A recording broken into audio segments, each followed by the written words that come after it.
What's going on, family? You are now tuned into the All In Podcast. I'm your host, Michael Jenkins, and we are here, episode 4.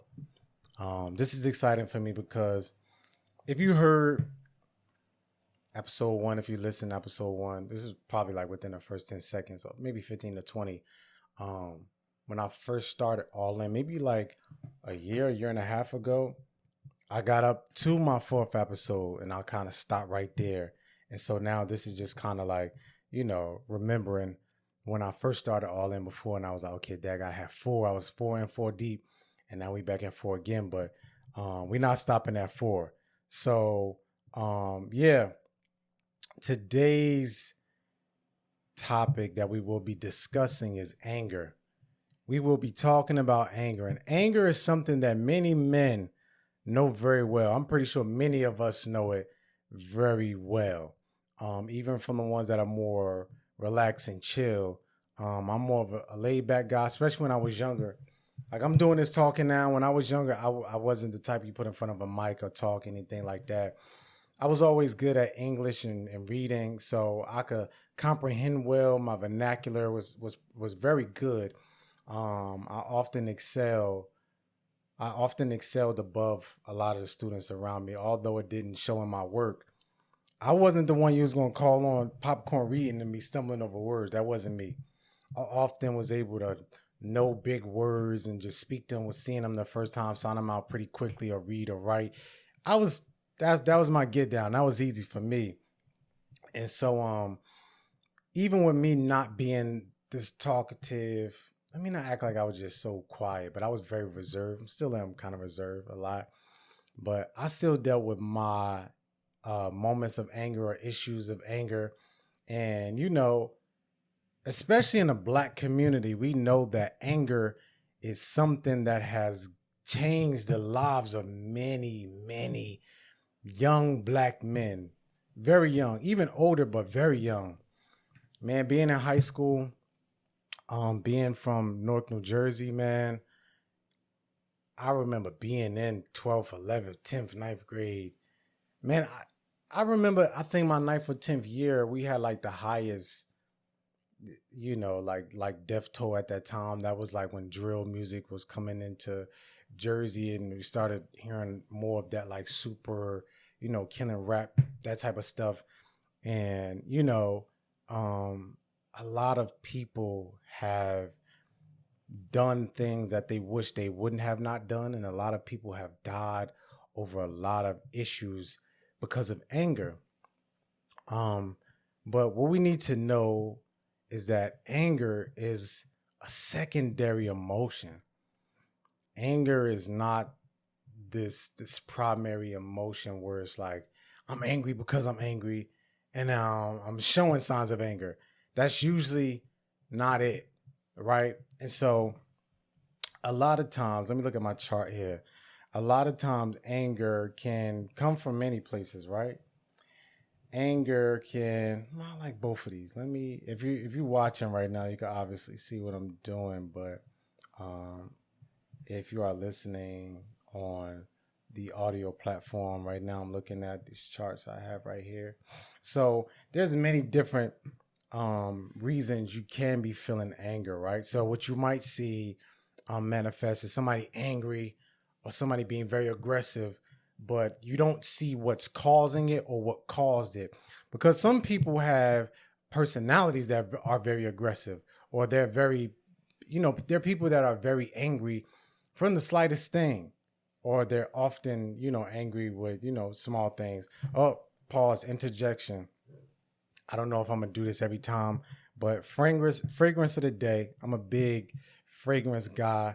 I'm a collector, I ain't got bread like that to be just collecting everything. I ain't gonna be on here fronting, but fragrance of the day, YSL myself, Eau de Parfum. This is something, I know this is just so random. I meant to do this at the very beginning, but I started talking about myself. But this is something that I have been enjoying recently. This was a gift from me. So this wasn't my own purchase. This had to grow on me. I heard a few people talking about it online. When I first smelled it, this smelled to me like some almost like flower type room spray. And I was like, I do not like it. but it has grown on me, in the fragrance community. A lot of times things grow on you or you start disliking things, but this is one that I tend to like very much. Um, yeah, but me personally, this doesn't really last long for me. And maybe I get it about 2 to 4 hours from this. And so, um, yeah, maybe I should try the parfum version and not the eau de parfum. But yeah, this is fragrance of the day, YSL myself. And so back to the topic at hand, right? So anger. Oftentimes when you are angry, there can be emotions that are surface level, right? Like let's go over a few of them. You can feel embarrassed. You can feel scared, meaning you're fearful. You can feel grieved, overwhelmed, stressed out, helpless, rejected, nervous, exhausted, unsure, lonely, offended, disappointment, uncomfortable, regret, hurt, worry, insecure, disrespected. That's a big one, especially when it comes to men. You can be dealing with trauma. You can feel guilt, distrustful, shame. You know, those are a lot, just to name a lot. You can feel annoyed, overwhelmed, sad, jealous, nervous, guilty. I think I might have said nervous before, but those are some of the things that you can feel. And so oftentimes us men, we show anger because it's the only emotion that we can show without feeling like we're a punk, without feeling like we're soft, without feeling like we're going to be disrespected or not seen as a man by other men around us, right?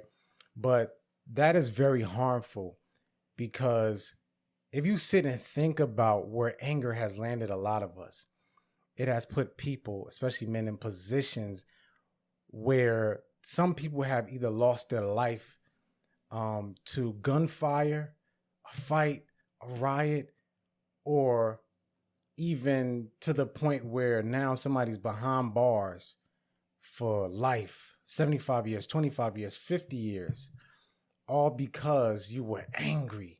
But a lot of these things come from what happened to us. They come from trauma. They come from issues in our life. And so one thing I want you to look up is the emotion wheel.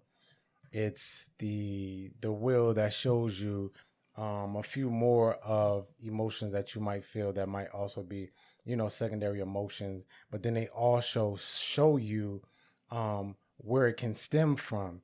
And when you look at it, you can assess maybe what has happened to you, what just happened, what is happening in that moment, or just assessing why you feel the way you feel, right? So on the emotion wheel, when you look at angry, you see what could be behind that is you let down, you're humiliated, you might be bitter or mad or aggressive, frustrated. You might feel like distance or just critical, right? And so what can happen, I'm sorry. Those are some of the things that can be still that can just come out on the surface, right, so to speak, right? But often what you can feel is betrayed, resentful, disrespected, ridiculed. We kind of went over these. Indignant, violated. We often feel violated. We feel hostile. We feel provoked, annoyed, numb, skeptical, or very dismissive. And so oftentimes when you feel those things, it makes you move to the point of becoming angry or aggressive or disrespectful.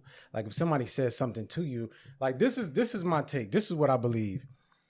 Oftentimes when we're around people or people say things and we come off angry and you feel disrespected, I feel like a lot of times that really is hurt, right? Because whether it's your child or it's your spouse or your boyfriend or girlfriend, or and when I say boyfriend, I'm saying that because other women might be watching, not a man, having a boyfriend or whatever. But you can feel hurt because it's like, yo, why you saying that to me? I ain't even do nothing to you. I didn't say nothing to you. I didn't disrespect you. Now you disrespecting me. Why did you say this to my fiance? Why did you say this to my kids? Yo, why did you do? Because now I feel hurt. Like why do I deserve your disrespect? Why do I deserve for you to treat me a certain type of way? And I'm not saying as a man, you should just run around saying like, yo, man, why you cursing at me? That hurt me. I'm not saying that you should do that. But there's a time and place for everything. And I'm also not saying that you should retaliate but what I do advise is that, since there's a time and place for everything, that you move accordingly. If you have to defend yourself, then you defend yourself, right? See, look, some people wasn't expecting that, because some of us, or some people, think that God just wants you to get beat up and disrespected. No. If you have a family, if you have a daughter, if you have a wife, the Lord doesn't want you to sit there and allow your wife to get beat up, or just allow yourself to not defend yourself or your kids. No. That's not God. So when you need to defend yourself, you defend yourself. Now, looking for a way to diffuse the situation or go around it, or removing yourself from the situation, that would be a great thing, because you never know where some things lead. There's some situations that people never thought it would go that far, and it went that far, but it was because of anger. Even a person that's the aggressor, that might have the most anger towards you or towards a situation, they're going through something. They're going through things. They have trauma. They haven't learned how to regulate their emotions. So now every time they feel hurt or disrespected, they got to pull a gun, or they got to rob somebody, or do something crazy, because maybe it's something they seen, maybe it's something they learned, maybe it's something that they built to defend themselves. So now you won't play with me, or you won't disrespect me. But there are other ways you can go about that. Like, I remember I was at work one time a few years ago, and my old supervisor said something to me, and he called me a mother effer or B or something like that. And, I was like, whoa, they might play like that, but I don't. And I told him respectfully, right? They were joking around, laughing, ha ha. After a few minutes went by, I was like, yo, do me a favor, my man. Like, my name is Mike, not mother F or B or whatever. He was like, okay, got you. Because it's an awkward moment, Mike. And from there, we just settled it at that. I don't got to say, yo, what you just say? Don't you ever, I will slap. It's not needed, right? Because oftentimes your emotions are out of whack. And when you think that you are in control, and you are a man that has self-control and all of these things, you think like, yo, I'm under control. But really, when you start doing stuff like that, you're a little out of control. Because sometimes there are a lot of things that don't call for that, but you just feel like, I just got to show them. I got to let them know. And it's like, it doesn't have to be that. Especially if you have a wife or children or family and things like that, you don't want to put yourself in a position where something happens to you where you don't make it back home. You don't want to do that. And so growing up around these things, like seeing people, disrespect each other, of course, another person will probably feel hurt, provoked. They will feel disappointed or disrespected, especially if somebody's your friend, or you feel dismissed, or you feel rejected. And so now I'm angry because you said this thing to me. And sometimes you got to realize that some people might do or say things, and they weren't trying to intentionally disrespect you, or intentionally dismiss you, or intentionally try to make you feel rejected, but they're just doing something in the motion of being a human being that wasn't supposed to be targeted to you. But because you haven't dealt with yourself, you haven't done the work, now you start spiraling and going crazy when they meant nothing towards you. You're just not emotionally regulated. So what you're going to have to do is learn how to extinguish the fire. You got to extinguish the fire, especially for those of you who may have anger issues or anger problems. You got to deal with that.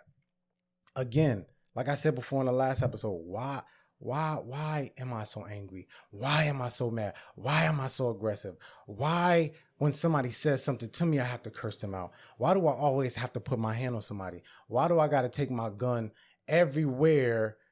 Especially if you ain't got no gun license and you just packing, right? I sound like an old man packing, but whatever.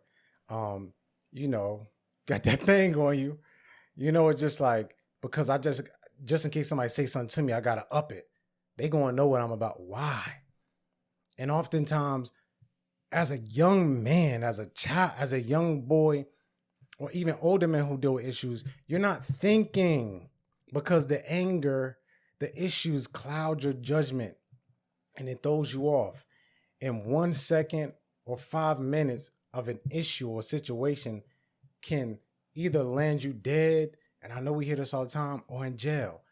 But look at people who are in jail 25 years, 50 years, 75 years. I love watching the stories when I hear about people who are in jail and they tell us stories about, man, I was supposed to be doing this and I was supposed to be doing that.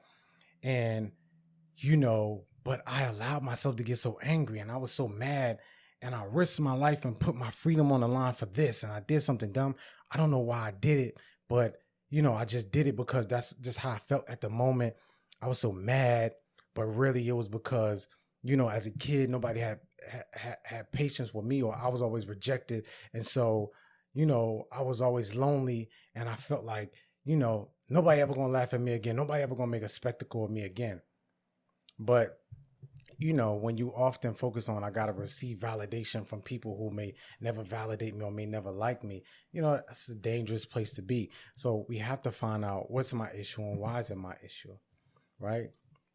And so this is what the Bible says, right? Ephesians chapter 4, verse 26 to 27. Be angry and do not sin. So it says you can be angry. Why can't you be angry? You're a human being with emotions. You have every right to be angry if you're in a situation where you're angry. That's not the problem. The problem is what you do, what you act on. So it says, be angry and do not sin. Do not let the sun go down on your anger and give no opportunity to the devil, right?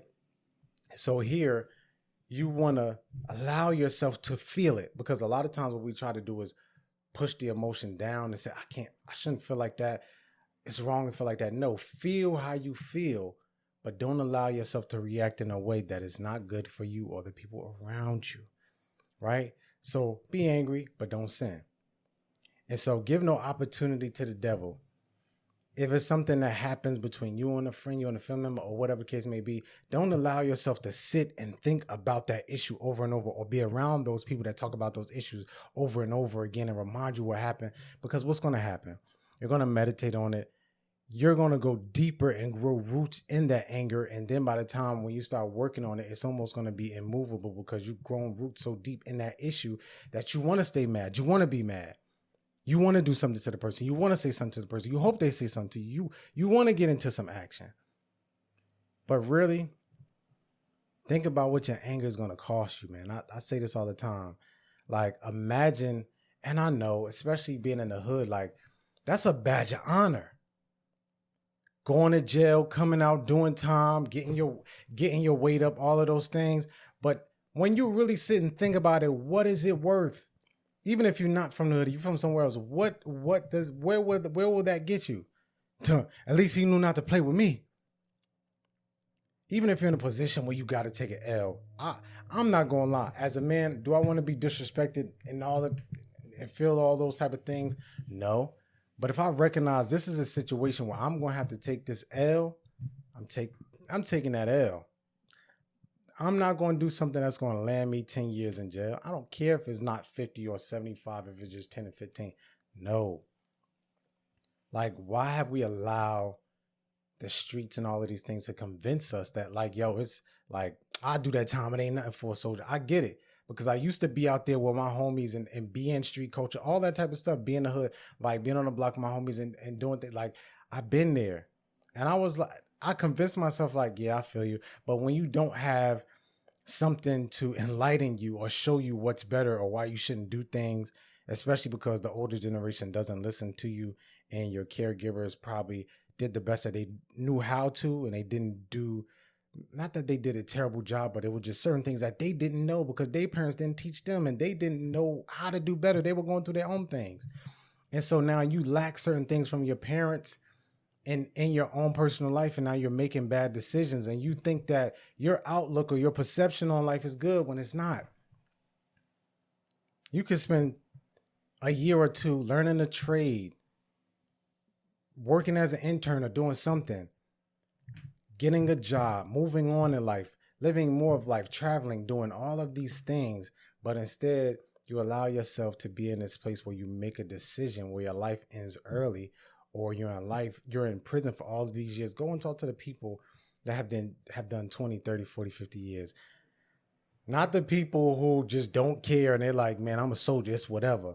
Because deep down inside, it's another man that's hurt and is trying to hide the fact that he has an ego that is also fragile, that he's been through some things, but he doesn't want people to see him weak, maybe because of what he's learned or what he's grew up around. And I'm not condemning you for that or knocking you for that, because everybody has grown up in a different place, area, with different parents. You've been taught different things. So there are some different things that you've been taught, and to you, it might be right, might not be wrong. It might not be crazy or seem like some wild thing, because this is what your mother, your father, your cousins, and your brothers taught you. Even your grandmother or your grandfather reinforced it. Who knows your life but you and God? Maybe some people around you, but there are certain things that I know you do because it's all you know, it's all you learn. But it's now time to reprogram and release yourself from living a life that is wrapped in anger. Proverbs 29, verse 22, an angry man stirreth up strife, and a furious man aboundeth in aggression. It says a man that's angry, you create problems. You just be starting stuff. I've been around people that like to start stuff. And as much as I probably weren't scared in moments, I'm a chill dude. Sometimes I just wanted to chill. Like, I don't feel like being into the mix or nothing right now. Like, yo, just chill. Like, let's mac, bro. Let's just vibe out right now. Like, you just trying to stir something. Like, you just need problems. I don't need problems right now. I want to just vibe out. Right? And aboundeth in transgression. Right? You have this uncontrollable anger, or you always have to do something where, like, it's just, you can't hold back. You gotta do this to this person, or you gotta, man, I gotta go hit a lick, or I'm about to go pull up on this dude, like, because you feel a certain type of way, right? And I get it. I understand, because if I was still that age back then, who I used to be, I would think like, yeah, man, but you can't just let somebody, do this or do that. I totally get it. But what I want you to do is sit down and meditate on where anger can take you, what it can do for your life, how it can affect your life, right? This is also something I want to look at, right? Purpose of emotions, right? Functionality of emotions. Anger, right? Usually what you do is you might attack or assert yourself, right? But why are you doing that? Because you might feel there's some unfairness. Somebody's taking advantage of me, or somebody did something to me that I don't like, or I'm bothered by this thing, right? So in that moment, what do you need? You need protection, to draw boundaries. So a lot of times you're creating protection and boundaries for yourself only in a way that you know how to, in a way that's destructive. You're creating boundaries by cursing somebody out, or by pulling a gun, or by fighting somebody, because that's showing them this is as far as you're going to go. And after that, I ain't playing with you. So you need to know when you cross that line, this was going to happen. But there are ways you can create boundaries and protect yourself the same way I did with my coworker, right? And so in that moment, how do you adapt? How does that work for you? It empowers you, right? You feel empowered because now you feel like, I'm not in a position where there's unfairness. I have power. You're not taking control over me, right? And so on the other side, it can be, destructive. It is destructive when you act on your sin, when you act on your anger, when you feel like, I have to make this work. I have to do something about this, right? Well, let's go over another one. Fear and anxiety. What actions do we take when we feel fearful, or we feel anxious, uneasy? We feel like, I want to avoid this person or this thing. I want to get away, right? What's the message that you feel? Like, what do you feel the message to yourself? You feel in danger. You feel like it's a threat. You feel apprehension. You feel dread, fright, panic, right? Those are the things you feel. Usually, a lot of times, that's a lot of stuff that we feel, but now we grow up in an environment or a place or learn certain things where we protect ourselves. And now what happens is we feel that, but anger is what is manifested. And so what do we need in that moment? We need safety. So we run, we avoid, we hide to find safety. So now I can calm down. I don't have to avoid anything. I can no longer be uneasy, and I can find some type of rest, right? Which is why you need to run to God in these moments. Even when you're dealing with anger, you need to pray, Lord, help me to be at ease. Help me to be at peace. Give me the strength I need, because what will happen is God will allow you to be in a situation so he can work it out of you. So he's going to allow you to be in a situation where you can be angry. He's not going to make sure everything is on your path. You might come up against something, but I'm not going to give you something to the point where this is just too much for you, where you just know you're going to act out. No, I'm going to give you something where you can withhold your anger, but you need to call on me for the strength to not do the thing. And I'll empower you in that moment. That's how God works with us. And so you can have the strength. You just need to pull on it. You gotta call on God. Jesus Christ will give you the power you need, right? So let's keep going. So what happens is that issue can be traumatic for you, right? Because usually you're just trying to get away, or you're just trying to avoid, so you won't be in, hold on for a quick second.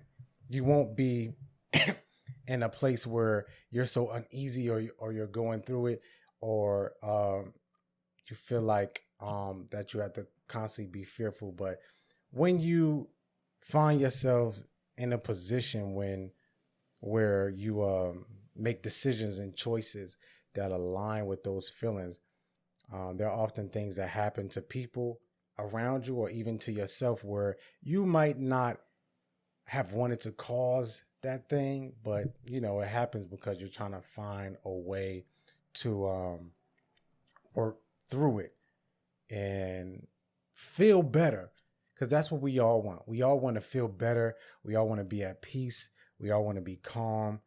We all want to, be at a place where we don't have to deal with that thing, right? So, yeah. So, we need to think about the choices we make when we are dealing with anger. And so one thing it reminds me of is when, if I'm not mistaken, on Mike Tyson's podcast, Kevin Gates was on there, and both of those brothers were talking about, shout out to them, they were talking about why they dealt with so much anger. And they were talking about, I guess, in some way, shape, or form, being molested as a child. And so that was their way to protect themselves.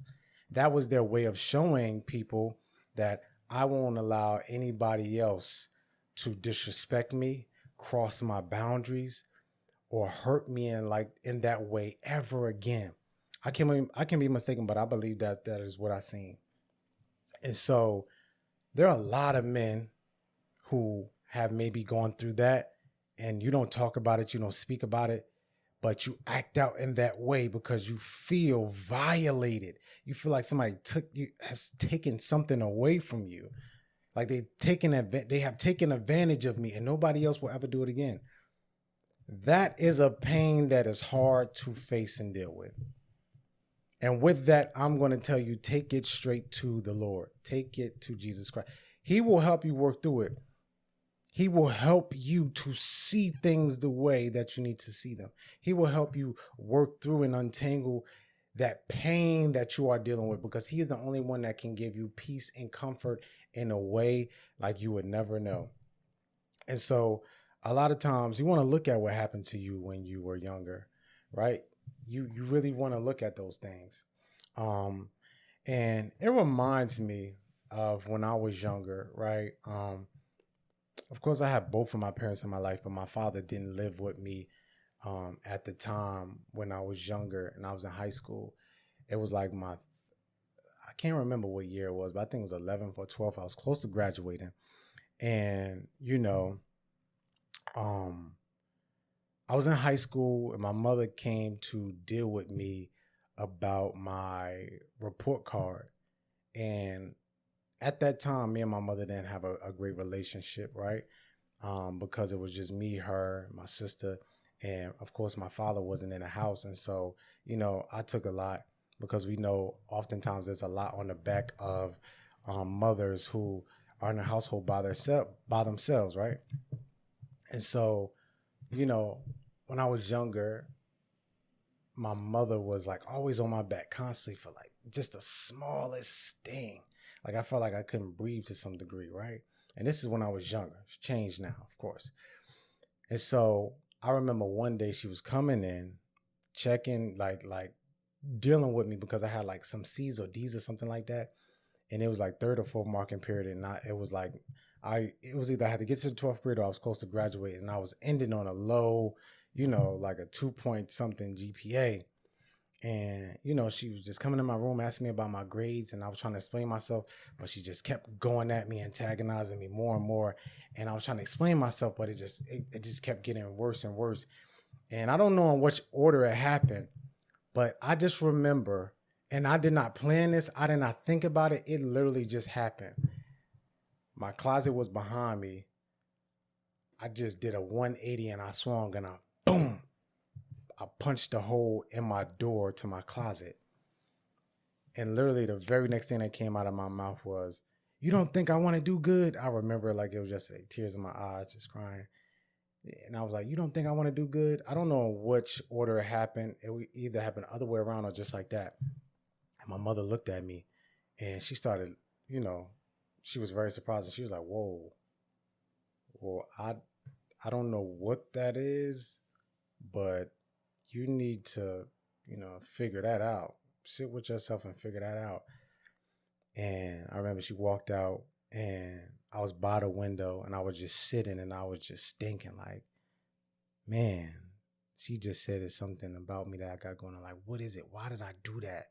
And so, as a parent, she didn't necessarily know what she knows now. And so, parents could often not know what they're doing, or even at moments gaslight, manipulate without even knowing, right? Because there's just certain things that was passed down that, that parents would just do. And in my mind, I'm like, well, what's wrong with me? What's going on? But I was like, nah, like this is not me. This is like, she just on my back. But that was my issue. I was still going through my own growing up in life, just my own internal issues, but also having to deal with a parent that was constantly on my back. Like it was like for the smallest thing, I would always get in trouble, even if it was at school or even at home, the slightest thing.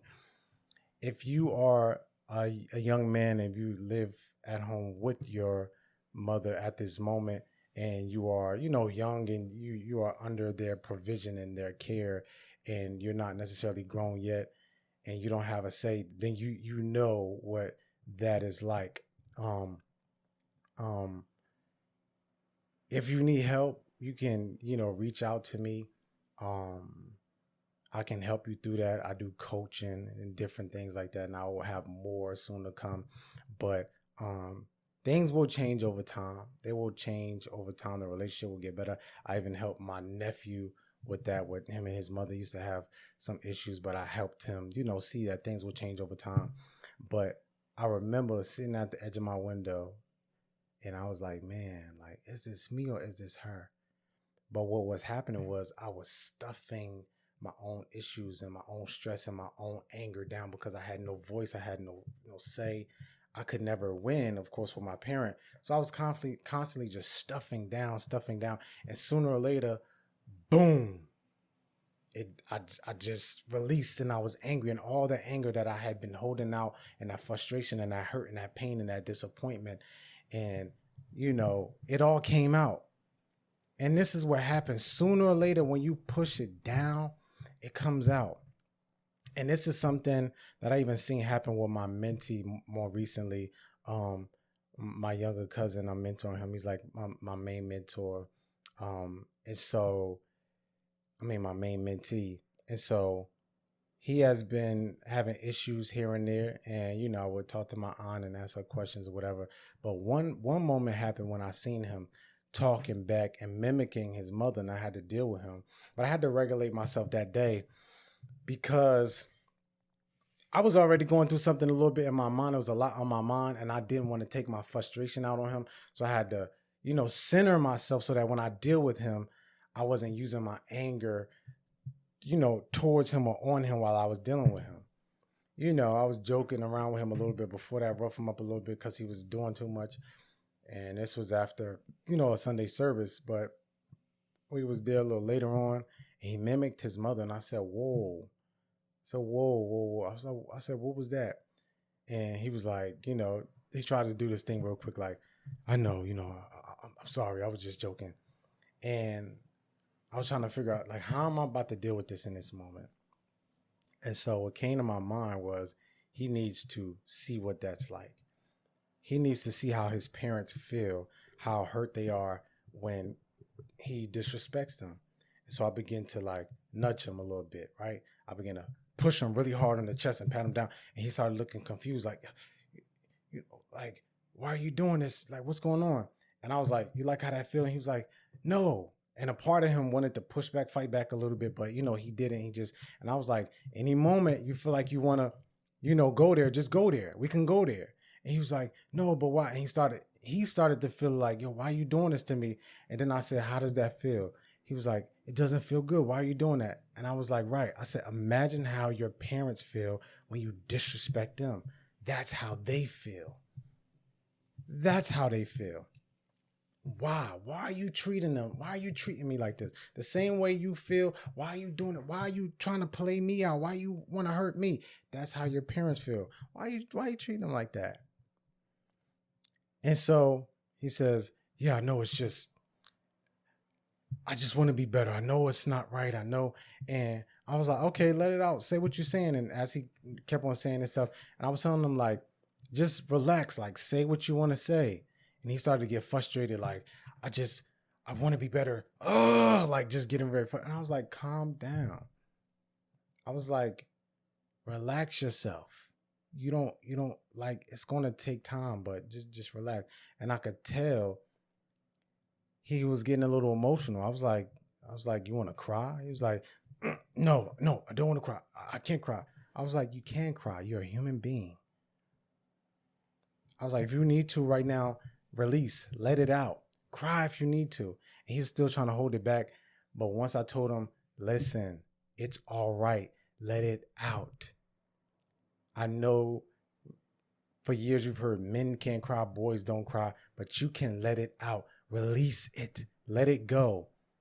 And he started to kind of tear up. I gave him a hug and I hugged him for a little bit. He was able to let it go and he calmed down and he relaxed himself. And this is what is happening with many men. We are stuffing things down and ignoring it, and we are blowing up because really we're just trying to deal with all the inside issues that are happening or have happened in our life, but we don't know how to emotionally regulate or deal with those things. And so another thing that I know is a struggle for his generation is the fact that this new generation doesn't understand patience and working and things happening over time. You have to allow yourself to grow. You have to allow yourself to mess up and work through things and change habits. Things do not happen overnight. No matter what the internet makes it look like, things do not happen overnight. There is a process to everything. Even easy things have process, but you have to allow the process to work. You have to allow the process to happen. And so if you deal with anger, that's another thing you can go to therapy for, because then other issues will be addressed. You can call out to the Lord, help me in this moment. I don't know what to do. I don't know what to say. I don't know where to start, but I need you to show it to me. I remember myself when I first came to Christ, I didn't want to do no crying. But nowadays, even 2 or 3 small tears give me a certain rest, or because when you cry, it actually releases, you release stress that way. And so, I remember first coming to Christ and I was in prayer and I felt the cry coming. I was like, God, I ain't doing that. I'm thugged out. I'm a man. I'm a G. I won't do that. And then sooner or later, he broke me and I was surprised. And I realized like there's nothing wrong with this. I'm a human being. I'm not an animal. I should be able to show emotion. I'm not saying I need to be running everywhere, just crying, tears everywhere, just falling out on tables on the floor crying. But there are moments when I can release and allow myself to just be and be a human. And we have to find the freedom, the ability to be able to release and let go and be free. Something that somebody I really enjoy watching, and also look up to him as far as, you know, his work that he does in the men's circle. Jason Wilson, he says, be free from emotional incarceration. You have to allow yourself to be released from that cage of thinking that I gotta be tough. I gotta be so strong all the time and be so perfect all the time and be the man all the time. You can be the opposite of that. There are times when you can relax. There are times when you can chill. There are times when you don't always have to be so strong or always have to seem so perfect or like you have it together. You are a human being that is worthy of having the full human experience, not just one side or the side the world says you should have, but both sides. So with that being said, let us remember that we are human beings that I feel like I keep on trying to find a word, but only worthy is coming to my mind. You have the right to be a full human being with all human expression. Just be aware of the choices that you make, especially when it comes to your anger. And happy birthday to me. I know that was such a cut, but happy birthday to me. At this moment, today is March 24th. I am recording. It's not going to be released on the day of my birthday, but happy birthday to me. And I don't think there's a better birthday gift than creating something that will help the world and help men be better and grow into the men that they're called to be. And so let us be more mindful of our anger. Let us be more mindful of the things that we do, the things that we say, and the choices that we have. Just think about it. 20 years in prison, 30 years in prison, 40 years in prison, or through that span of life, you're learning how to grow, create a business. You could become a millionaire, or you don't necessarily, we always think million, billion. Everybody ain't called to that. You could be somewhere making 500,000, 700,000, 350,000, learning and doing all of these things and have a good life. You could be using that time wisely. There are some men, and this is no disrespect because everybody has made choices that we wish we didn't make sometimes. But there are men who are now in jail and they have to go through all these rules, regulations, and no freedom. They had 25 years. But your freedom, you can be on a boat, sunny skies, living a great life, and work and build something in that 20 years. But the choice is yours. So choose wisely. That being said, that's the episode for today. I'm your host, Michael Jenkins. Until next time, peace.